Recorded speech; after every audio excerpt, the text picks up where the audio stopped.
Hello, সবাই কেমন আছো? আমি চলে আসলাম আরেকটা ভিডিও নিয়ে। এটা হচ্ছে জন্মাষ্টমীর ভিডিও।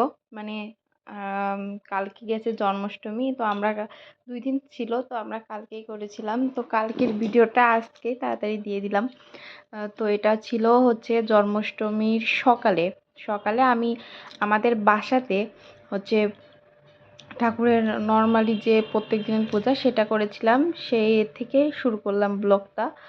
আর এটা ভগবানকে প্রথমে চান করাই নিচ্ছি। তো চান করানোর জলে হচ্ছে ঘি, মধু, কৃষ্ণ তিল, দুধ, ঘি, মানে পঞ্চ অমৃত বলে সেই 5টা জিনিস দিয়ে এগুলো দিয়ে চান করাই নিচ্ছি ভগবানকে। এটা হচ্ছে আমার বাসায় আমি সকালের রেগুলার পূজাটা করছি। আর আমাদের মেন যে পূজাটা জন্মাষ্টমীর সেটা হচ্ছে রাত 12টায় হবে, মানে মামনিদের বাসায়, আমাদের পাশে মামনিদের বাসা। তো রাত্রে সেটাও তোমাদের সাথে শেয়ার করব। তো এখন মানে আমি পুজোটা সেরে নিলাম আমাদের বাসাতে। আমি ভগবানকে চান করিয়ে তারপরে ফুল টুল দিয়ে সাজিয়ে তারপরে এখানে হচ্ছে সকালেই কিছু ফল, মিষ্টি, দই এগুলো দিয়ে পূজাটা সেরেছিলাম।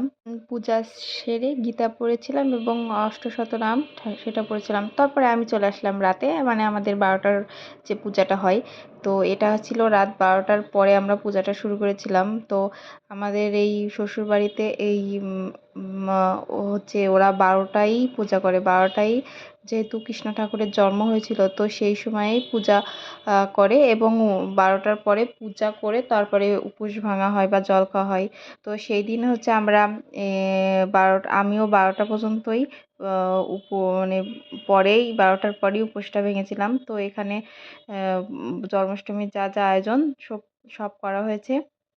তারপরে গোপালকে নিয়ে এই যে এখন আমরা সবাই একে একে চান করাবো। তো এইগুলো করতে করতে আমাদের চান করানো এবং পুজো কমপ্লিট করতে করতে তাও 1:30টা মতো বেজে গিয়েছিল। তো 1:30টার পরেই আমরা প্রথম উপোসটা ভাঙি, জল খাই। তো জন্মাষ্টমীতে যেহেতু লুচি, ময়দা জাতীয় কিছু পঞ্চশস্য খাওয়া যায় না, তো আমরাও উপোস ভাঙার পরে তারপরে হচ্ছে এই যে শরবত, তারপরে সবজি, বাদাম ভাজি এগুলোই খেয়েছিলাম। আর ফল প্রসাদ খেয়েছিলাম।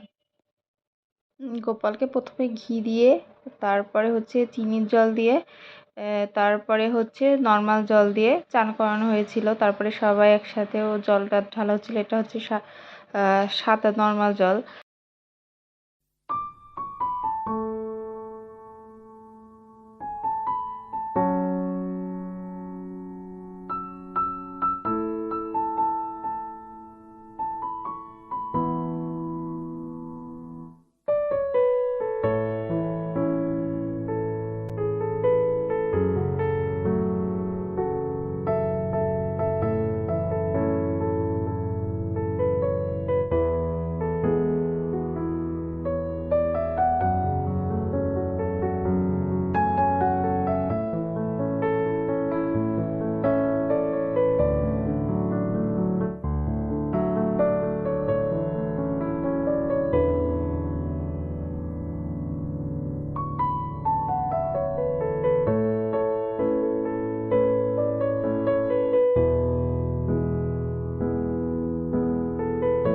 গোপালকে চান করানোর পরে নতুন ড্রেস, তারপরে মুট্টুক এগুলো পরিয়ে সাজিয়ে দেওয়া হচ্ছিল। তো এই কাজটা করছিল গোধূলিদি, মানে আমার ননদ। রং যেহেতু গোপালের প্রিয় রং, তো নীল রঙের ড্রেসটাই সিলেক্ট করা হয়েছিল। আর এই ড্রেসটা আমরা যখন ইন্ডিয়াতে গিয়েছিলাম তখন নিয়ে এসেছিলাম।